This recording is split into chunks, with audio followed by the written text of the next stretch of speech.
વંદે ગુજરાત.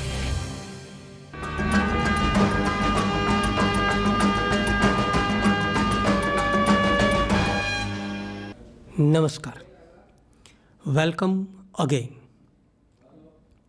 વિદ્યાર્થી મિત્રો, બીજા સેશનમાં હોમ લર્નિંગ પ્રોગ્રામમાં આપ સૌનું સ્વાગત છે.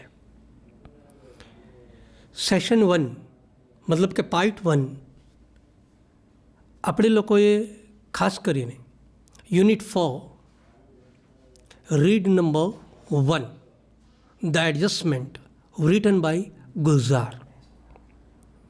We have gone through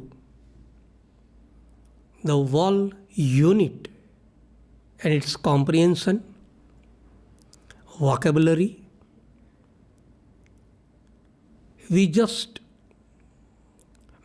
I just want to make you remember what we did in first part.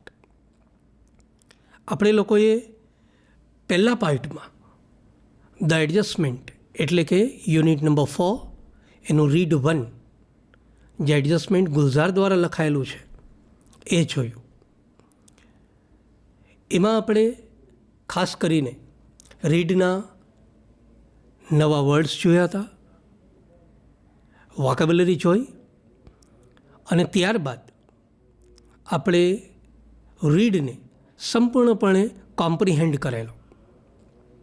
અને કોમ્પ્રિહેન્ડ કરતાં આપણે એ રીડના કોમ્પ્રિહેન્શનની એક્સરસાઇઝ પણ કરેલી. તો યુનિટ 4 છે એ 2 ભાગમાં વહેંચાયેલું છે.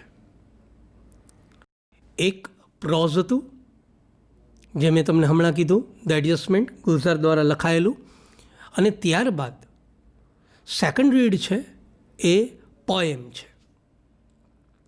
અને પોએમ ખૂબ નાની છે, પણ એનો અર્થ, હિડન મિનિંગ્સ એ એકદમ ગર્ભિતાર્થ છે અને આજના જમાનાને એકદમ સ્પર્શે એવી છે. તો આ સેશનમાં આપણે સર્વપ્રથમ તો પોએમ જોશું, પોએમના શબ્દો, સાથે સાથે પોએમનો આખો કોન્સેપ્ટ, ત્યારબાદ પોએમનું કોમ્પ્રિહેન્શન કરશું, જેને આપણે સ્ટાન્ઝા કોમ્પ્રિહેન્શન કહીએ છીએ. એ સ્ટાન્ઝા કોમ્પ્રિહેન્શન કરશું. અને ત્યારબાદ આપણે જે રીડ 1 ભણેલા ધ એડજસ્ટમેન્ટ, એ પ્રોઝની વોકેબ્યુલરીની એક્સરસાઇઝ કરશું. અને એ એક્સરસાઇઝ કમ્પ્લીટ થાય ત્યાર પછી આપણે ટ્રુ એન્ડ ફોલ્સ એને પણ જોઈ લેશું. આ કહેવા પાછળનો મારો અર્થ એ છે કે પાર્ટ 1 અને પાર્ટ 2 આ બંનેમાં આખું યુનિટ 4 છે આપણે કોમ્પ્રિહેન્શનની દૃષ્ટિએ, વોકેબ્યુલરીની દૃષ્ટિએ, ટ્રુ એન્ડ ફોલ્સ, આ બધા જ એંગલે, અને પરીક્ષામાં જે રીતે બોર્ડની બ્લુ પ્રિન્ટ છે, ઇંગ્લિશ 013 આપણી જે બ્લુ પ્રિન્ટ છે, અકોર્ડિંગ ટુ દેટ પેટર્ન અહીંયા તમને આ દરેક વસ્તુ એ સેન્સમાં શીખવવામાં આવશે. તો શરૂ કરીએ. Read number 2. Blind deaf fish. વિદ્યાર્થી મિત્રો, પહેલાં તો તમને એ જાણીને નવાઈ થશે કે આ જે પોએમ છે એ પોએમ તમે જ્યારે ટેક્સ્ટમાં જોશો, ખાસ કરીને ટેક્સ્ટમાં પેજ નંબર 42 ઉપર આપેલી છે, અને એકદમ ટૂંકી પોએમ છે. તમને આમ આશ્ચર્ય થશે કે સર, આ રીતે શબ્દોમાં પણ પોએમ હોઈ શકે કે કેમ? તમને આમ પૂરી લાઈન છે એ પોએમમાં નહીં દેખાય, પણ શબ્દો લઈ અને કવિશ્રી આચાર્યએ જે વાત કરી છે, જે તમને ઇમ્પ્લાઇડ મિનિંગ સમજવા માટે મગજની જે કસરત આપી છે, that is really mind blowing. અને એકદમ આજના આ સમયને આ જે દોડધામ છે માનવીની, અને જે અસંવેદનશીલતા દરેક જગ્યાએ પ્રસરી ગઈ છે, એને ધ્યાનમાં રાખી અને બહુ ટૂંકી પણ એકદમ ચોટદાર આ પોએમ શ્રી આનંદ આચાર્યએ લખી છે. તો આપણે આખી પોએમને જોવાના છીએ. તો પોએમ શરૂ કરું એ પહેલાં પોએમને આપણે આ રીતે જોઈએ. જુઓ, પહેલાં તો પોએમને આપણે રિસાઇટ કરીએ. In a dark cave flows a dark river, and on its stony bank there sits a man old as the sun or older,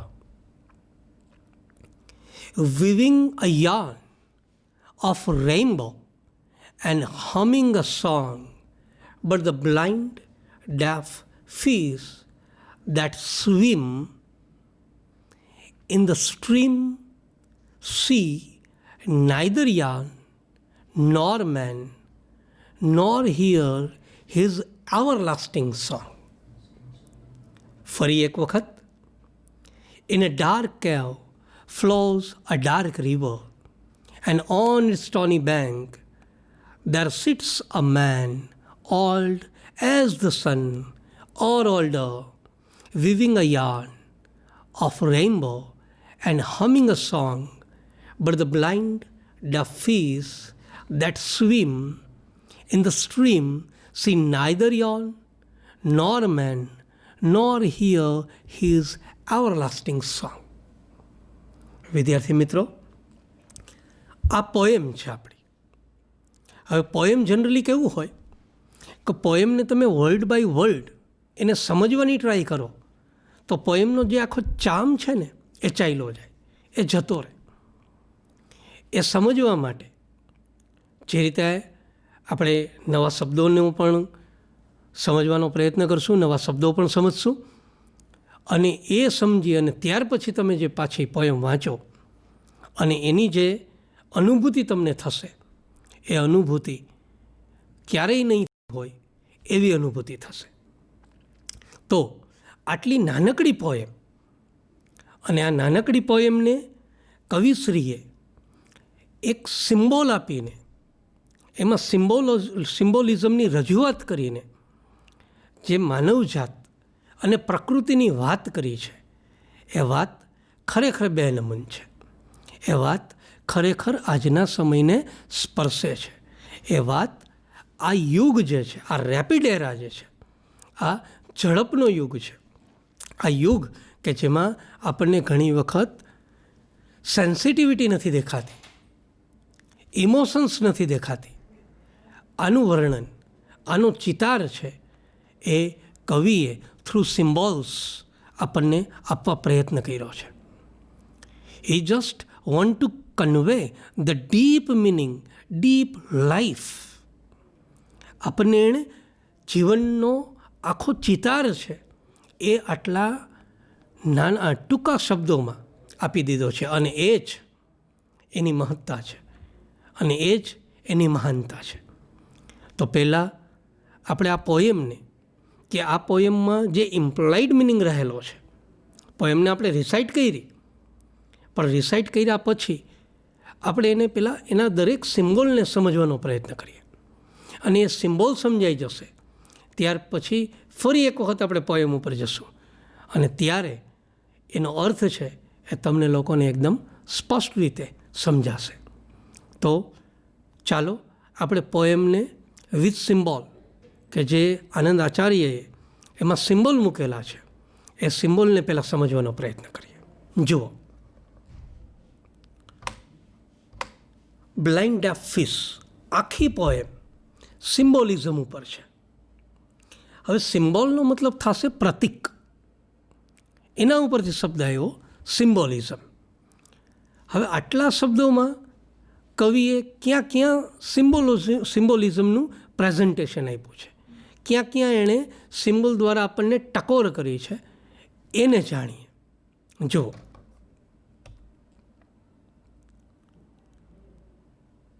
તમને અત્યારે જે હું સ્લાઇડ બતાવું છું એમાં તમને આ સિમ્બોલની વાત જાણવા મળશે. તમને જે અત્યારે દેખાય છે એ એક કેવ છે. કેવ મતલબ કે એક ગુફા છે. અને એ કેવને આ પોયમમાં ડાર્ક કેવ તરીકે રજૂ કરી છે. હવે સામાન્ય રીતે આપણને વિચાર આવે કે સર કેવ એટલે ગુફા, વાત સાચી, પણ આ કેવના આધારે, આ ડાર્ક કેવના આધારે આપણે એ સમજવાનું છે કે કવિ છે એ એવું કહેવા માગે છે કે કેવ છે ને that is the symbol of mysterious source. It is the symbol of mysterious origin. એ એક રહસ્યમય સ્ત્રોતની વાત છે, રહસ્યમય ઉત્પત્તિની વાત છે. ઉત્પત્તિ શેની? તો એ આપણે આગળ જોશું. તો પહેલી વાત, એક ડાર્ક કેવ એ આપણો સિમ્બોલ થશે. નેક્સ્ટ, ત્યાર પછી તમને ચિત્રમાં પાણી દેખાતું હશે. દેટ મીન્સ એ રિવર છે. કવિ અહીંયા રિવર માટે ડાર્ક શબ્દ વાપર્યો છે, ડાર્ક રિવર. અને ડાર્ક રિવર એ પણ એક પ્રકારનો અહીંયા સિમ્બોલ રજૂ કરે છે. જુઓ, ડાર્ક રિવર છે એ ખાસ કરીને અહીંયા મિસ્ટીરિયસ લાઈફની વાત કરે છે. એક રહસ્યમય જીવન, માનવીનું જીવન છે ને એ પહેલી વાત તો એ સ્ટેડી નથી, એકદમ રહસ્યમય છે. તો કવિ બે પ્રકારના સિમ્બોલ તો અત્યારે તમને બતાવ્યા મેં, એક ડાર્ક કેવ અને ડાર્ક રિવર. અને અહીંયા એ જે રહસ્ય છે, જીવનનું રહસ્ય, એ જીવનનું રહસ્ય આપણે સમજવાનું છે. અને જીવનનો જે આપણો સોર્સ છે એ પણ એકદમ મિસ્ટીરિયસ છે, એ પણ રહસ્યમય છે. હજુ આગળ જોઈએ. તમને આ ચિત્રમાં એવો કિનારો દેખાતો હશે જે કિનારો સ્ટોની છે, એકદમ પથરાળ છે. જુઓ, આ તમને જે ચિત્રમાં દેખાય છે એ પથરાળ કિનારો છે, જેને આપણે શું કહીએ? Stony bank. અને stony bank that also represent a symbol. અને એ સિમ્બોલ કયો છે? તો કે એ છે ડિફિકલ્ટ વે ઓફ લાઈફ. એ સિમ્બોલ છે જીવનની ડિફિકલ્ટી. એ પ્રતીક આપે છે જીવનની અસમંજસ સ્થિતિને, એ પ્રતીક આપે છે જીવનની મુશ્કેલીઓને. જીવનનો આપણો જે સોર્સ છે, જીવનની આપણી જે ઓરિજિન છે, ઉત્પત્તિ છે, એ જીવનની ઉત્પત્તિ તો એકદમ રહસ્યમય છે. અને રહસ્યમય સોર્સમાંથી જે જીવન પાંગરે છે, એ જીવન જ્યારે મનુષ્ય ધારણ કરે છે ત્યારે જીવન મોટા ભાગે એને ડિફિકલ્ટી જેવું લાગે, મુશ્કેલીવાળું લાગે. તો સ્ટોની બેંક દ્વારા કવિશ્રી અહીંયા સ્ટોની બેંકને સિમ્બોલ તરીકે રજૂ કરે છે ડિફિકલ્ટ વે ઓફ લાઈફ. આ વાત થઈ સિમ્બોલની. હજુ આગળ જોઈએ. આ નાની એવી પોએમમાં હજી પણ તમને બીજા સિમ્બોલ પણ આપવામાં આવ્યા છે. જુઓ, ખાસ કરીને તમને એક વૃદ્ધનું ચિત્ર દેખાય છે. મેં જ્યારે પોએમ રિસાઇટ કરી ત્યારે એન ઓલ્ડ મેન એવી વાત આ કવિતામાં આવેલી. તો અહીંયા ઓલ્ડ મેન છે એ પણ એક સિમ્બોલિઝમની વાત કરે છે, એ પણ એક તમને પ્રતીક આપે છે. અને એ પ્રતીક શેનું છે? તમને આશ્ચર્ય થશે. એ છે ગોડ, એ છે ઈશ્વર, એ છે આપણા ઈષ્ટદેવ ભગવાન, ઓલમાઇટી, ક્રિએટર, આ જીવનના અને આ પ્રકૃતિના રચયિતા. અને એ જે ક્રિએટર છે, એ જે રચયિતા છે, એ ઈશ્વર છે. અહીંયા એને ઓલ્ડમેન તરીકે સિમ્બોલાઇઝ કરેલા છે. અને એની સાથે સાથે આ પોએમનું જે આપણું ટાઇટલ છે બ્લાઇન્ડ ડેફ ફિશ, તો એ ટાઇટલમાં જે ફિશ છે, એક આંધળી અને બહેરી માછલી, એમાં પણ એક પ્રકારનું પ્રતીક રજૂ થયેલું છે. અને એ પ્રતીક બ્લાઇન્ડ ડેફ ફિશ, એ જે પ્રતીક છે જેવી રીતે ઓલ્ડમેન એ આપણને ગોડ અને ક્રિએટર તરફ લઈ જાય છે, એ રીતે આ બ્લાઇન્ડ ડેફ ફિશ છે, આ આંધળી અને આ બહેરી માછલી છે, એ પ્રતીક છે ઇનસેન્સિટિવ હ્યુમન બિઈંગનું, લાગણીહીન હ્યુમન બિઈંગ, માણસ કે જેમાં સેન્સિટિવિટી છે એ કવિને નથી દેખાતી. અને એના બેઝ ઉપર આ વાત આખી રજૂ કરી છે. તો મેં તમને કુલ 5 વાત યાદ અપાવી. ખાસ કરીને શરૂઆતથી તમે જુઓ તો આપણે સોર્સની વાત કરી, જેમાં આપણે ડાર્ક કેવની વાત થઈ. ત્યાર પછી ડાર્ક રિવરની વાત થઈ, એમાં આપણે મિસ્ટીરિયસ લાઈફની વાત કરી. ત્યારબાદ સ્ટોની બેંકની વાત કરી, અને સ્ટોની બેંક છે એ ડિફિકલ્ટ વે ઓફ લાઈફ છે. અને ત્યાર પછી એક વૃદ્ધ, જે ક્રિએટર તરીકે અહીંયા સિમ્બોલ કવિએ એને પ્રતીક આપ્યું છે, અને ત્યારબાદ આ માછલી જે ઇનસેન્સિટિવ હ્યુમન બિઈંગ તરીકે છે. વિદ્યાર્થી મિત્રો, જ્યાં સુધી આ સિમ્બોલ છે એ આપણને ન સમજાય ત્યાં સુધી આ કવિતાનો ચાર્મ છે, આ પોએમનો ચાર્મ છે, that does not touch your heart. એ તમારા હૃદયને સ્પર્શે નહીં. અને for that very first thing is that we should understand the wall symbolism of a poem.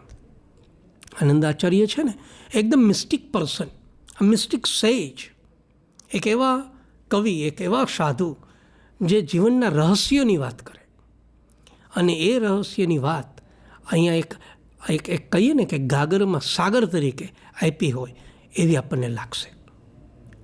તો હવે ફરી એક વખત આ પોએમને ફરી એક વખત એના તરફ જઈએ. જુઓ, બ્લાઇન્ડ ડેફ ફિશ.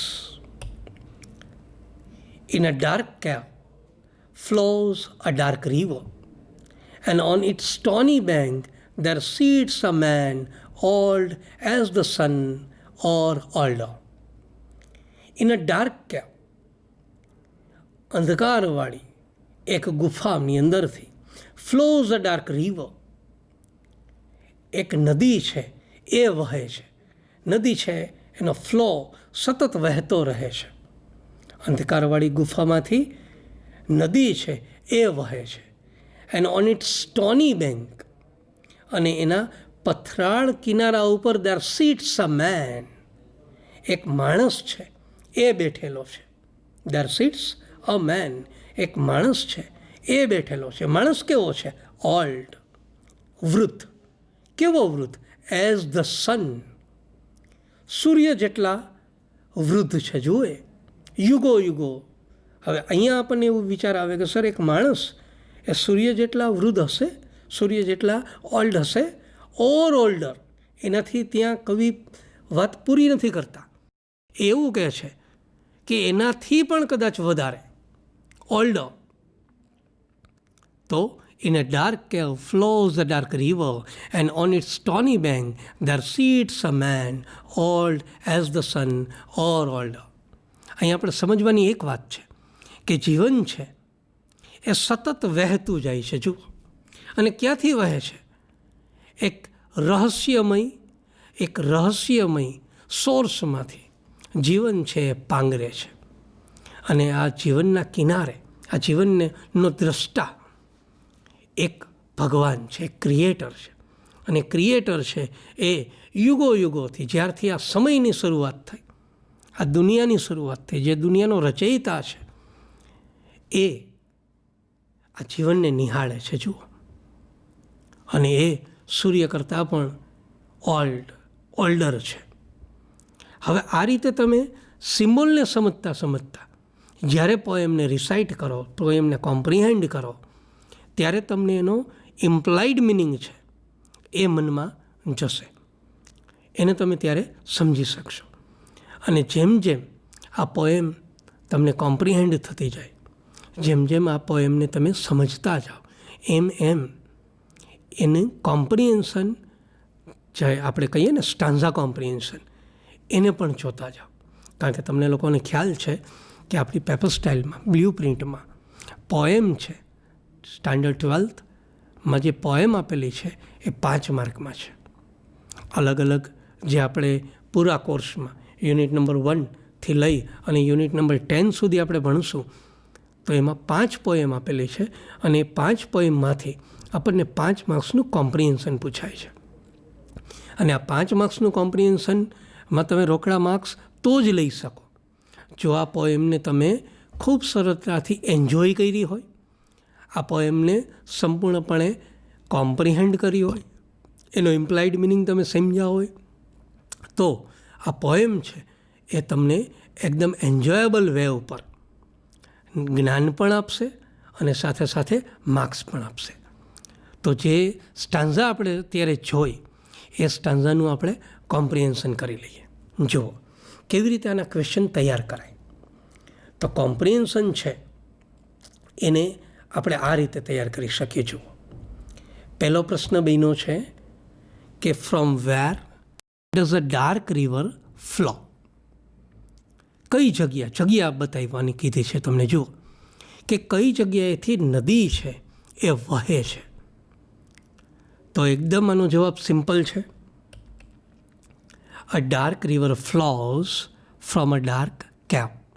વિદ્યાર્થી મિત્રો, જો તમે થોડું વિચારો તો તમારો જવાબ છે ને એ પ્રશ્નમાં અડધો હોય છે. જુઓ, અને ત્યારબાદ થોડું ઘણી જે કાંઈ સમજણ છે એ તમને તમારી સામે જે સ્ટાન્ઝા આપેલી છે એ સ્ટાન્ઝામાંથી આપણને ક્વેશ્ચનમાં જે પ્રશ્નમાં જે શબ્દો ખૂટે છે, જે શબ્દ આપણને પૂછ્યો છે ફ્રોમ વેર, કઈ જગ્યાએથી રિવર છે, કઈ જગ્યાએથી વહે છે, નદી છે એ કઈ જગ્યાએથી વહે છે, તો you need to just find out the place only.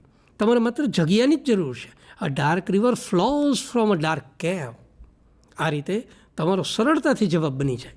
તમારે ધ્યાન શું રાખવાનું છે કે તમારા રાઇટિંગમાં ગ્રામરની ભૂલ ન હોવી જોઈએ. That is your responsibility. અને એના માટે તમારે શું કરવું છે, એના માટે વારે વારે રાઇટિંગની પ્રેક્ટિસ કરવાની છે. અને એ વાત આપણે સાથે સાથે અહીંયા લેતા જઈએ છીએ. તો ક્વેશ્ચન નંબર 1 વ્યવસ્થિત રીતે સમજાય છે. ઓકે, આ જ સ્ટાન્ઝામાંથી આપણે બીજો ક્વેશ્ચન આ રીતે કાઢી શકીએ કે how is a bank of river. આ નદીનો કિનારો જે છે એ કેવો છે. How is a bank of river. તો એ પણ બહુ સ્પષ્ટ રીતે તમને સ્ટાન્ઝામાં દેખાય છે. જુઓ, a bank of a river is stony. Bank of a river is stony. નદીનો જે કિનારો છે એ સ્ટોની છે, પથરાળ છે. થઈ જાય છે ક્લિયર?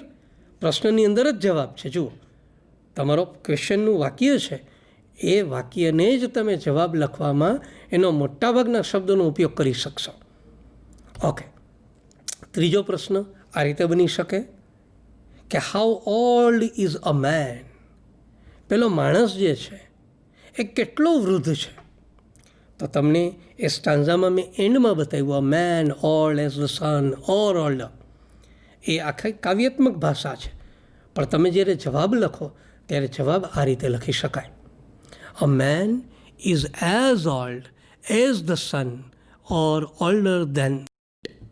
તમે જવાબ આ રીતે આપી શકો કે માણસ છે એ સૂર્ય જેટલો વૃદ્ધ છે અને કદાચ એના કરતાં પણ વધારે. આ રીતે 3 પ્રશ્નના જવાબ તમે તો જ આપી શકો if you comprehend the stanza, if you understand the stanza and its implied meaning. Clear? તો ચાલો આગળ વધારીએ પોએમને. Weaving a yarn of a rainbow and humming a song, but the blind are fish that swim. શું વાત કરી છે? Okay, આગળ આપણે શું કીધું હતું? પેલો વ્યક્તિ, પેલો માણસ કેવો? તો કે સૂર્ય જેટલો વૃદ્ધ, એનાથી પણ વધારે. શું કરે છે? વીવિંગ અ yarn. yarn એટલે એક ઝાડ. માછલી પકડવાની જે આપણે ઝાડની વાત કરીએ ને એ. અ yarn of a rainbow and humming a song. શું કરે છે? એ વિવિંગની ક્રિયા કરે છે. જુઓ, વણવાની ક્રિયા કરે છે. અને સાથે સાથે હમિંગ અ સોંગ, એક ગીત છે એને એ ગુનગુનાવે છે, એ ગીતને ગાય છે. But the blind of fish that swim, પણ એક આંધળી અને બહેરી માછલી એ તરે છે, એ સ્વિમિંગ કરે છે. ઓકે, તો આખી વસ્તુને તમે ધ્યાનમાં લો તો વાત કેવી રીતે નીકળી કે એક કેવમાં, ગુફામાંથી નદી છે એ વહે છે. આ નદીના કિનારે એક માણસ બેઠો છે, જે માણસ સૂર્ય જેટલો વૃદ્ધ છે અને કદાચ એના કરતાં પણ વધારે વૃદ્ધ છે. અને એ માણસ કરે છે શું? એ માણસ છે એ મેઘધનુષ્યની ઝાડને ગૂંથે છે. અને સાથે સાથે હમિંગ અ સોંગ, સાથે સાથે એક ગીત ગાય છે, ગીતને ગુનગુનાવે છે. But the blind of fish that swim, પણ એક માછલી છે જે એકદમ આંધળી છે, એકદમ બહેરી છે, એ ત્યાંથી તરીને નીકળે છે, તરીને પસાર થાય છે. ઓકે, હવે જે આ વસ્તુ આપણે સમજ્યા છીએ એનું સ્ટાન્ઝા કોમ્પ્રિહેન્શન પણ પાછું આપણે જોઈ લઈએ, પછી ફરી એક વખત ચર્ચા કરીએ. તો જુઓ, એનું સ્ટાન્ઝા કોમ્પ્રિહેન્શન આપણે આ રીતે કરી શકીએ. What is an old main doing? પેલો વૃદ્ધ માણસ છે એ અત્યારે શું કરી રહ્યો છે, એની ક્રિયા કઈ છે? તો એકદમ સ્પષ્ટ તમને દેખાય છે. શું દેખાય છે? કે N old main is weaving a yarn of rainbow and humming a song. પેલો વૃદ્ધ માણસ છે એ મેઘધનુષ્યની જાળી છે એને ગૂંથે છે, એને વણે છે, એન્ડ હમિંગ અ સોંગ, અને એક ગીત ગાય છે. થઈ જાય છે ક્લિયર? ઓકે, આ રીતે તમે પ્રશ્નનો જવાબ આપી શકો. ઓકે, સેકન્ડ ક્વેશ્ચન શું છે? How is the fish? Fish કેવી છે? How is the fish? માછલી કેવી છે? તો તમને બહુ સ્પષ્ટ દેખાય છે કે the fish is blind and deaf. માછલી છે એ આંધળી અને સાથે સાથે બહેરી છે. માછલી છે એ આંધળી અને બહેરી છે. મારા મત મુજબ વિદ્યાર્થી મિત્રો, આના ક્વેશ્ચન આન્સર છે એ એકદમ સરળ છે. અને આટલા ક્વેશ્ચન આન્સર તમે જોઈ લો તો પરીક્ષામાં આ પોએમને લઈ અને જરાય મૂંઝાવાની જરૂર નથી. તમે ખૂબ સરળતાથી આમાં તમે ઈચ્છો એટલા માર્ક્સ લઈ શકો. અને કોઈ પણ પ્રકારનો ક્વેશ્ચન કોમ્પ્રિહેન્શનમાંથી તમને પૂછાય એ તમને ચોક્કસ આવડી જશે. ક્લિયર? તો આ એની બીજી સ્ટાન્ઝા થઈ. હવે સ્ટાન્ઝાની વાત આપણે આગળ ધપાવીએ. ઓકે, છેલ્લે આપણે ક્યાં જોયું હતું કે માછલી છે એ તરતી તરતી જાય છે. ફરી એક વખત આગળથી જુઓ, વાત ક્યાં આવીને અટકી હતી કે નદી છે એ ગુફામાંથી વહે છે અને એ નદીનો કિનારો જે છે પથરાળ છે, એ પથરાળ કિનારા ઉપર એક માણસ બેઠો છે જે એકદમ વૃદ્ધ છે, સૂર્ય કરતાં વધારે વૃદ્ધ છે. અને ત્યાંથી એક આંધળી અને બહેરી માછલી છે એ તરતી તરતી પસાર થાય છે. Fish that swim in the stream see neither yawn nor man nor hear his everlasting song. માછલી કેવી છે? એકદમ આંધળી છે, બહેરી છે, અને એ માછલી ત્યાંથી પસાર થાય છે. તરે છે ક્યાં? ઇન ધ સ્ટ્રીમ, એ ઝરણામાં તરતી તરતી જાય છે. સી નાઇધર યાન, એ પેલો મનુષ્ય જે મેઘધનુષ્યની જાળીને ગૂંથે છે, એને વણે છે, એ મેઘધનુષ્યની જાળી પણ એને દેખાતી નથી દેખાતી. કારણ કે એ આંધળી છે. નોર મેન, એને માણસ પણ નથી દેખાતો. નોર હિયર હિઝ એવરલાસ્ટિંગ સોંગ, અને એ માછલી એ માણસનું ગીત પણ સાંભળી નથી શકતી. હવે કદાચ તમને આખી વાત સમજતી હશે. અહીંયા આ પોએમને આપણે સમજવાનું પૂરું કર્યું, પણ તમને કદાચ આખી વાત છે હવે ક્લિયર થશે. જુઓ, વાત કેવી હતી કે જીવન છે એ રહસ્યમય રીતે વહે છે, અને આ સર્જનહાર છે, આ ઈશ્વર છે, આ ક્રિએટર છે. એ ક્રિએટર છે એ ઓબ્ઝર્વેશન કરે છે, એ નિરીક્ષણ કરે છે. અને નિરીક્ષણ કઈ જાય છે પ્રકૃતિમાં એ પોતાનું ગીત ગુનગુનાવતા જાય છે એકદમ સેન્સિટિવિટી સાથે. પણ માણસ જાત જે છે, જેને શેનો સિમ્બોલ આપ્યો છે? ઇનસેન્સિટિવ હ્યુમન બિંગ. આપણી જે ફીસ છે, જે ઇનસેન્સિટિવ છે. ભગવાને તો આ દુનિયામાં હરેક જગ્યાએ સંગીત મૂક્યું છે. હરેક જગ્યાએ મનુષ્યને આનંદ આવે એવા પ્રકૃતિના સ્વરૂપો મૂક્યા છે. પણ મનુષ્ય છે એ આ દોડધામવાળી જિંદગીમાં એવો તે ડૂબી ગયો છે, એવો તે ઇનસેન્સિટિવ બની ગયો છે કે એને પ્રકૃતિનું એક પણ સ્વરૂપ છે, ભગવાનની આ લીલા છે, ભગવાનની આ રચના છે, એના તરફ એ એકદમ બહેરો થઈ ગયો છે. એને ઈશ્વરનું સંગીત નથી સંભળાતું, એને ઈશ્વરનું ગીત નથી સંભળાતું, એને ઈશ્વરની આ જે રચનાઓ છે, આ જે પ્રકૃતિ છે, એનો એ લાહવો નથી લઈ શકતો. અને એ ત્યાંથી પસાર થઈ જાય છે.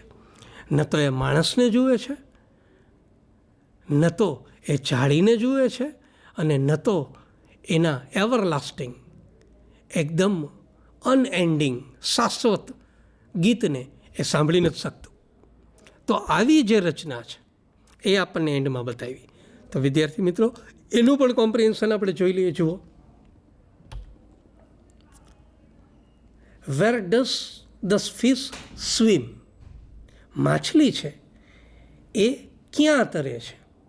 તો એકદમ સરળ છે. જુઓ, the fish સ્વિમ્સ in the stream. માછલી છે એ ઝરણામાં તરતી જાય છે. જુઓ, એકદમ સરળ જવાબ છે આનો. Question number 2, which things does the fish miss to see? આવો જો પ્રશ્ન પૂછાય તો વિદ્યાર્થી મિત્રો ખાસ સમજજો. કેવી કેવી વસ્તુઓ પેલી માછલી છે ને એ ચૂકી જાય છે? Which things does the fish miss to see? કેવી કેવી વસ્તુઓ પેલી માછલી જોવાનું ચૂકી જાય છે?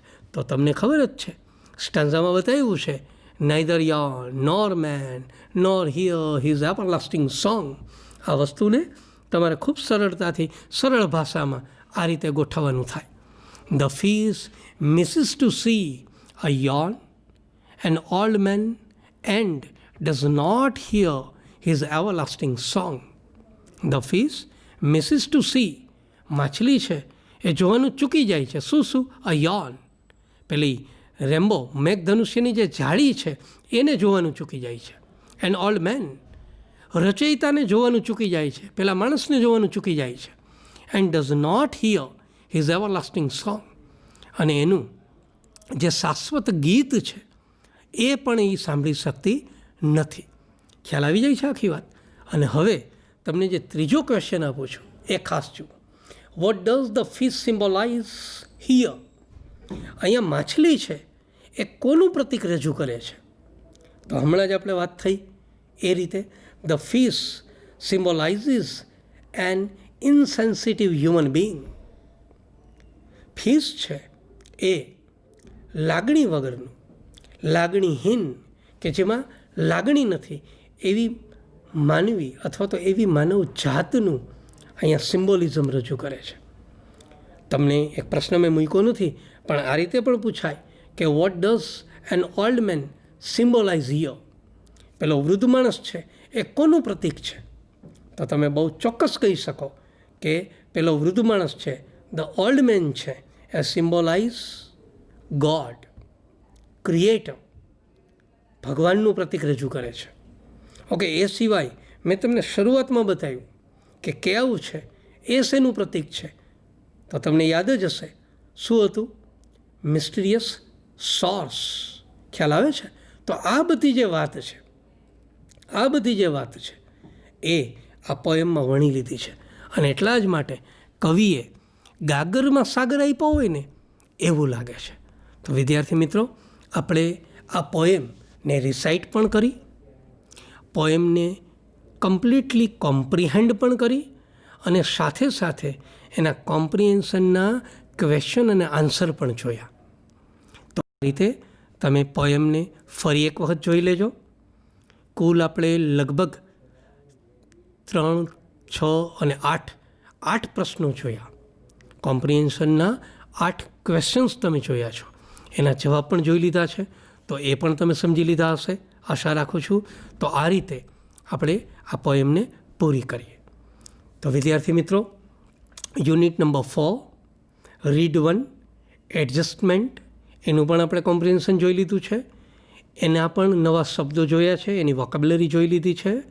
એ જ રીતે યુનિટ 4 રીડ 2, જેની પોએમ આપણે હમણાં જ સમજ્યા, એના નવા શબ્દો પણ સમજ્યા, સાથે સાથે એનું કોમ્પ્રિહેન્શન પણ જોઈ લીધું છે.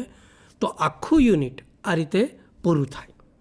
હવે આ આખું યુનિટ તમે જ્યારે સંપૂર્ણપણે વિથ પ્રેક્ટિસ પૂરું કરો, તો એક્ઝામમાં જે કોમ્પ્રિહેન્શન આપણને પૂછાય છે, ખાસ કરીને પાર્ટ બીમાં તમને પ્રોઝનું કોમ્પ્રિહેન્શન પૂછાય 10 માર્ક્સ માટે. પોએમનું કોમ્પ્રિહેન્શન મેં વાત કરી એમ 5 માર્ક્સ માટે અલોટ થયેલું છે, તો એ પણ ક્લિયર થઈ જાય.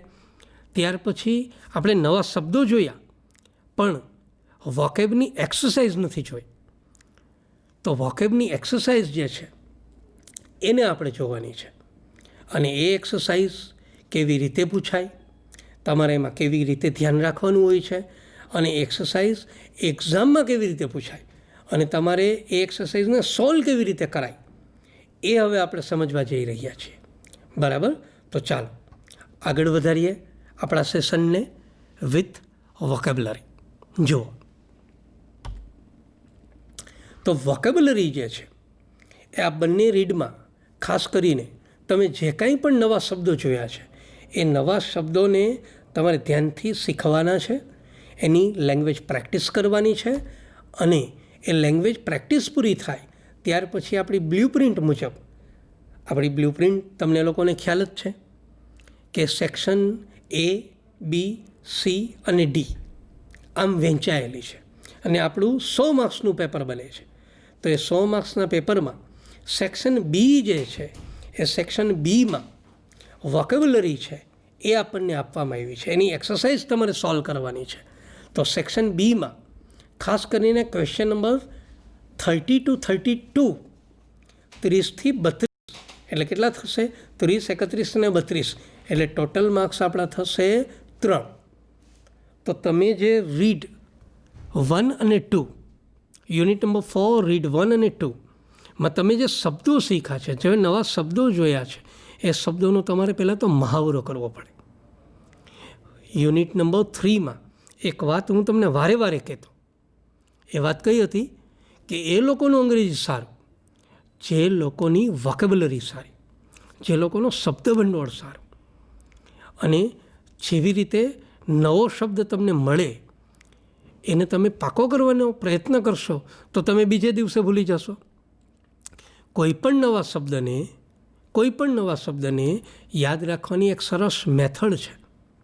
ફોર એક્ઝામ્પલ, કોઈપણ નવો શબ્દ તમારી પાસે આવે તો એ નવા શબ્દને તમારે ભાષામાં પ્રયોગ કરવાનો છે. ડે ટુ ડે લાઈફમાં તમે જે કોમ્યુનિકેશન કરો છો, તમે જે વાતચીત કરો છો તમારા મિત્રો જોડે, તમારા ફેમિલીમાં, you just use that new word in your language. You just make a practice of this new word in your day-to-day life. Once you get practiced with this new word in your communications, then definitely you memorize this word automatically. Now you do not need to memorize this word because you use this word in your day-to-day communication. You use this new word in your day-to-day life, in your day-to-day discussion, day-to-day talking. You are using language in a language way. તમે આ નવા શબ્દને તમારી ભાષામાં એનું પ્રયોજન કરતા શીખી ગયા.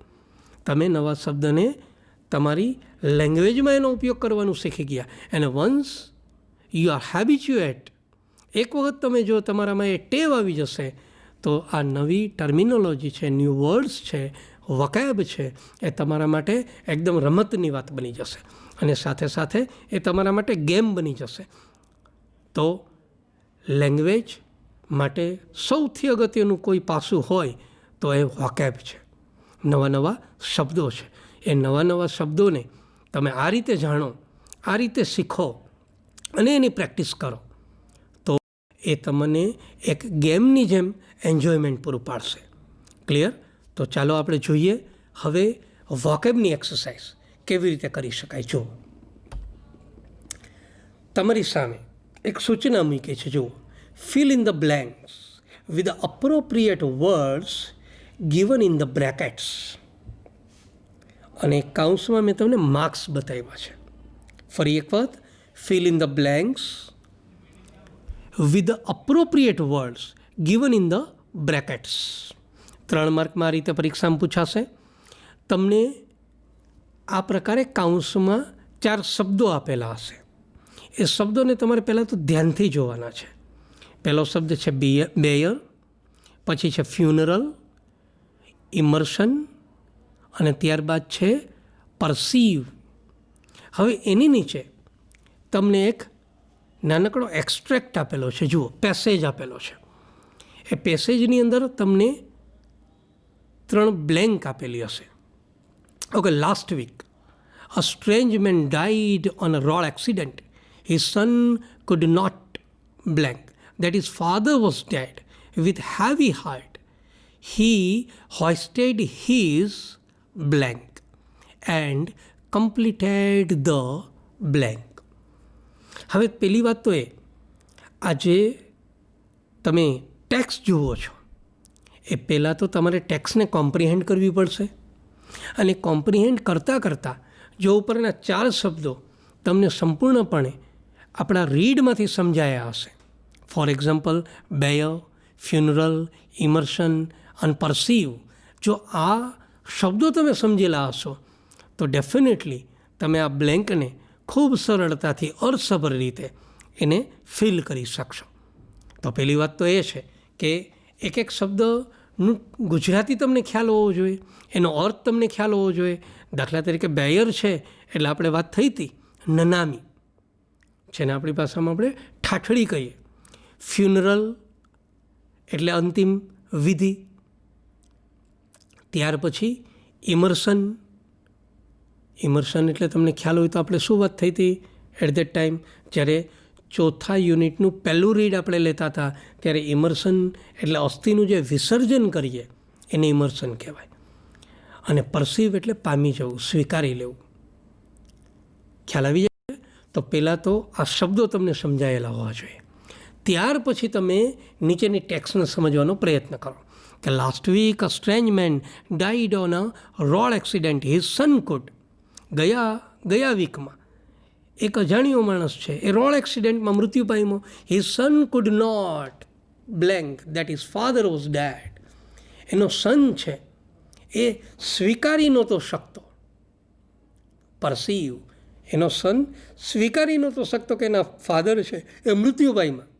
વિથ હેવી હાર્ટ, એકદમ ભારે હૃદયે. હી હોઇસ્ટેડ હિઝ બેર. ભારે હૃદયે એણે એની નનામી ઊંચકી. એન્ડ કમ્પ્લીટેડ ધ ફ્યુનરલ, અને એણે અંતિમ વિધિ છે એ પૂર્ણ કરી. ખ્યાલ આવી જાય છે વિદ્યાર્થી મિત્રો? એક શબ્દ વધારવાનો છે. જુઓ, કયો છે? ઇમર્શન. જો ભૂલથી પણ બાય મિસ્ટેક તમે એ શબ્દ પસંદ કરી લો અને અર્થ ન મળે તો આપણે માર્ક ગુમાવીએ.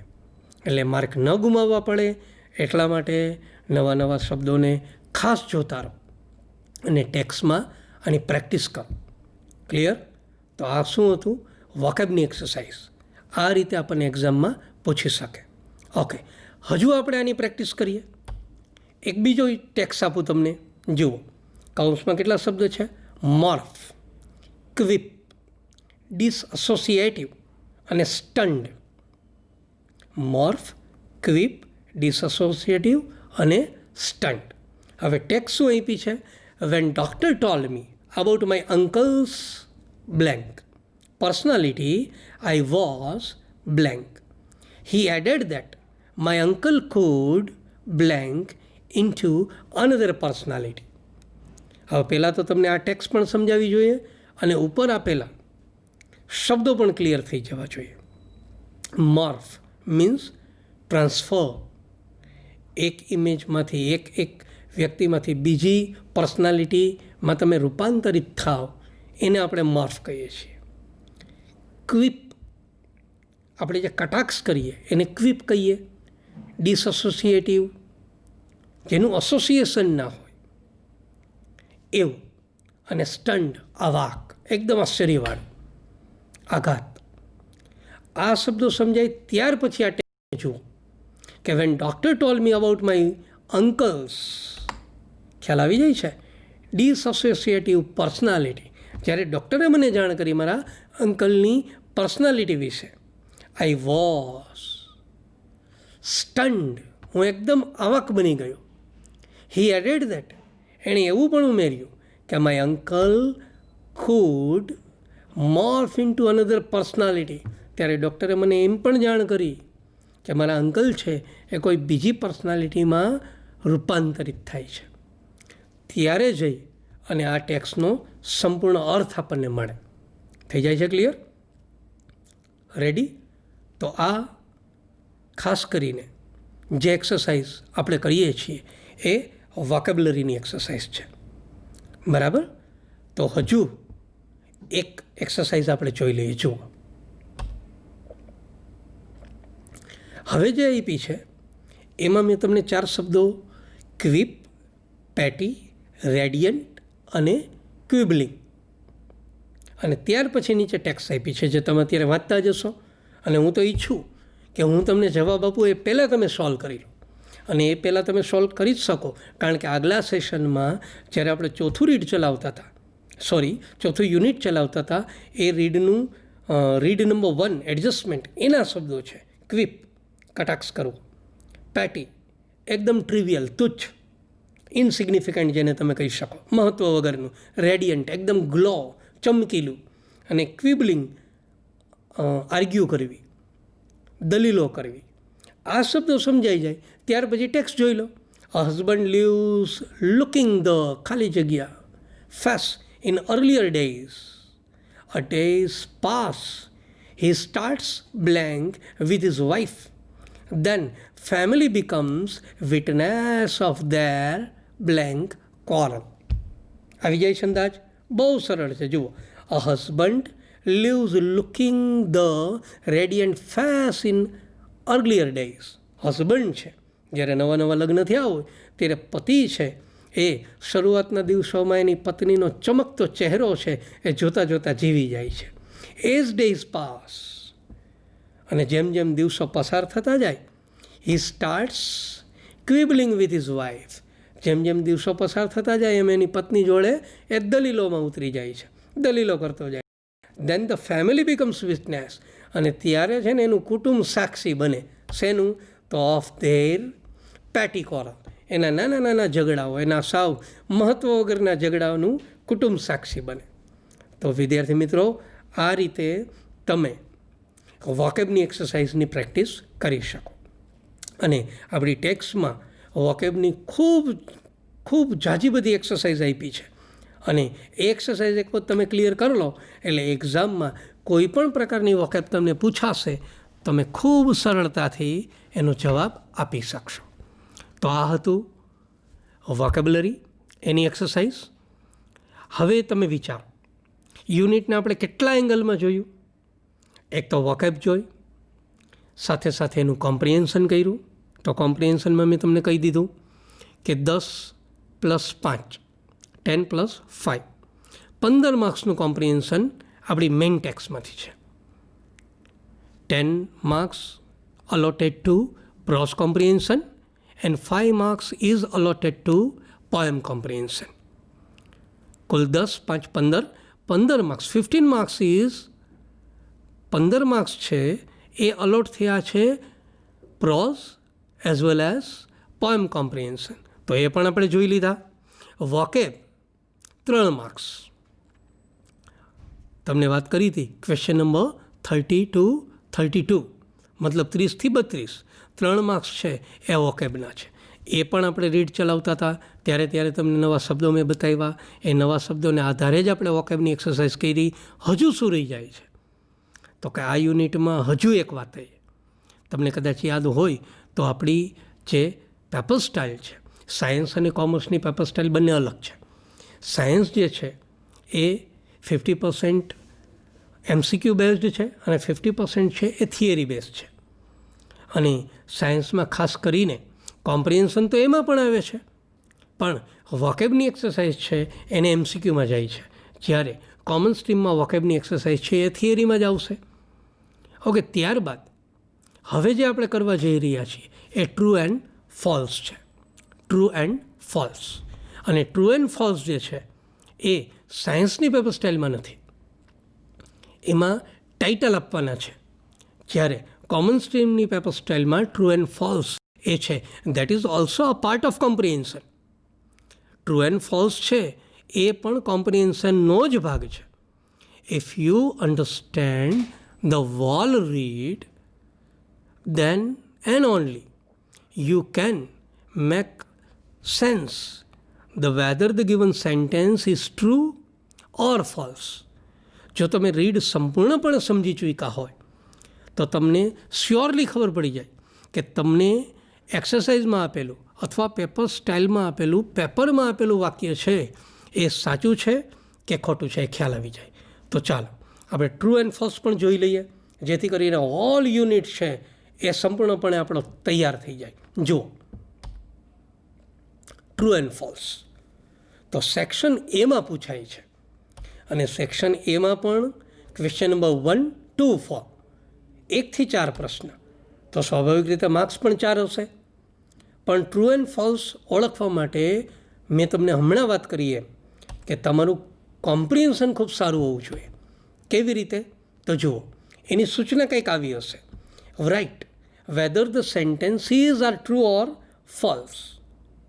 તમારે લખવાના છે કે વાક્ય સાચું છે કે ખોટું. 4 માર્ક્સમાં છે અને વાક્ય તમને આ રીતે આપવામાં આવશે. જુઓ, Nana was suffering from cough so he took cough syrup. Second sentence આપણે આપ્યું છે even at the old age both Nana and Nani quarreled like newly married couple. Third sentence છે grandson could kite away Nani's bed from her room. Fourth sentence છે according to doctor Nana had accepted his wife's death. And fifth one is after Nani's death Nana gradually turned into Nani. પહેલાં તો 5 સેન્ટેન્સને તમારે સમજવા પડે, ત્યાર પછી જ તમે ડિસાઇડ કરી શકો whether the sentence is true or false. પેલું વાક્ય જુઓ જી, Nana was suffering from cough so he took cough syrup. Nana છે એ કફથી સફર થતા હતા, એને ઉધરસ આવતી હતી અને એટલા માટે કફ સિરપ પીતા હતા. તો કે ના, એ તો નાનીની વાત હતી. બરાબર, એટલા માટે આ વાક્ય કેવું થશે? False. Even at the old age, વૃદ્ધાવસ્થાની ઉંમરમાં પણ both Nana and Nani quarrel like a newly married couple. Nana અને નાની છે નવા પરણેલા કપલની જેમ ઝઘડતા. હા, તો આ વાત આપણે આવી છે, તો આ વાક્ય કેવું ગણાશે? ટ્રુ, સાચું થશે. ઓકે, ત્રીજું જુઓ જી, ગ્રાન્ડસન could kite away Nani's bed from her room. એનો દહિત્ર છે એ નાનીની રૂમમાંથી નાનીની બેડ છે એ બહાર લઈ જઈ શક્યો, એ દૂર કરી શક્યો. તો તમને કદાચ યાદ હોય તો ગ્રાન્ડસને પ્રયત્ન કર્યો પણ નાનાએ ના કહી દીધી હતી, એ બહાર નથી લઈ જઈ શક્યો. એની પથારી છે એ બહાર નથી લઈ જઈ શક્યો, એટલા માટે આ વાક્ય ફોલ્સ થશે, ખોટું પડશે. According to doctor, sentence number 4, according to doctor Nana had accepted his wife's death. ડૉક્ટરના મત મુજબ નાનાએ એની પત્ની એટલે કે નાનીનું મૃત્યુ છે એ સ્વીકારી લીધું હતું. ના, નાનાએ એની પત્નીનું મૃત્યુ સ્વીકારેલું જ નહોતું, અને એટલા માટે તો એ એક પર્સનાલિટી નહીં, બે પર્સનાલિટીમાં જીવતા. એને તો એમ જ લાગતું કે નાની હજુ હયાત હતા. બરાબર, એટલા માટે આ વાક્ય પણ કેવું થશે? False. Okay, after Nani's death Nana gradually turn into નાની. નાનીના મૃત્યુ પછી નાના છે એ ધીમે ધીમે નાનીની પર્સનાલિટીમાં, નાનીમાં ટર્ન થઈ ગયા, એમાં બદલાઈ ગયા, એમાં ફેરવાઈ ગયા, એમાં ટ્રાન્સફર થઈ ગયા. તો આ વાત એક્ઝેક્ટ સાચી છે. ધીમે ધીમે નાનાની અંદર નાનીની પર્સનાલિટી આવી જ ગઈ છે, એટલા માટે આ વાક્ય કેવું ગણશે? ટ્રુ. ક્લિયર? હજુ જોઈ લો સેન્ટેન્સ નંબર 6, તો કે નાની brought the grand children home. 7th, One of the grandchildren took Nana to the doctor. 8th, after doctor's explanation, the grandson felt quite unburdened. 9. When narrator's father married a second time, the narrator was adult. 10. The shift was rapid. થઈ જાય છે clear? Okay, જુઓ જી 6 sentence. નાની broad the grand children home. વાત સાચી છે, નાની જ બધાને ઘરે લઈ આવ્યા ગ્રાન્ડસનને. ક્લિયર? એટલે એ ટ્રુ થશે. One of the grandchildren took Nana to the doctor. દોહિત્ર છે એ નાનાને ડૉક્ટર સુધી લઈ ગયો? ના, ડૉક્ટર એના ઘરે આવ્યા હતા. એટલા માટે આ વાક્ય કેવું ગણાશે? False. After the doctor explanation, ડૉક્ટરની સમજાવટ પછી the grandson felt quite unburden. વાત સાચી છે, ડૉક્ટરે એને સમજાવ્યું પછી જ ગ્રાન્ડસનની ચિંતા ઓછી થઈ. એટલા માટે આ વાક્ય ટ્રુ થશે. When narrator's father married a second time, the narrator was adult. નેરેટરના પપ્પાએ બીજા લગ્ન કર્યા ત્યારે નેરેટર એકદમ પુખ્ત હતા? ના, પુખ્ત નહોતા. ઇમ્પ્રેશનેબલ એજ હતી, એ એકદમ નાના હતા. એટલા માટે આ વાક્ય ફોલ્સ થશે. અને last one is the shift was rapid. નાનામાંથી નાનીનું રૂપાંતરણ એ એકદમ ઝડપી હતું? ના, ઝડપી નહોતું, એકદમ ગ્રેજ્યુઅલ હતું, ધીમું હતું. એટલા માટે આ વાક્ય પણ કેવું થશે? ફોલ્સ. તો વિદ્યાર્થી મિત્રો, આ હોમ લર્નિંગ પ્રોગ્રામમાં પૂરું યુનિટ નંબર 4 રીડ 1, રીડ 2 સંપૂર્ણપણે આપણે કોમ્પ્રિહેન્શનમાં પણ જોયું, વોકેબ્યુલરીની એક્સરસાઇઝ પણ જોઈ, સાથે સાથે ટ્રુ ફોલ્સ પણ જોયું. તો હવે તમે વિચારતા હશો કે સર હવે આગળ શું? તો હવે આપણા નેક્સ્ટ સેશનમાં તમે યુનિટ 4નું લેંગ્વેજ ફંક્શન જોશો, મતલબ કે ગ્રામર ભણશું. એટલા માટે હવે મળીએ આપણે નેક્સ્ટ સેશનમાં, ખાસ કરીને લેંગ્વેજ ફંક્શન માટે ગ્રામરમાં. Okay, till then, thank you, stay safe. Thank you very much.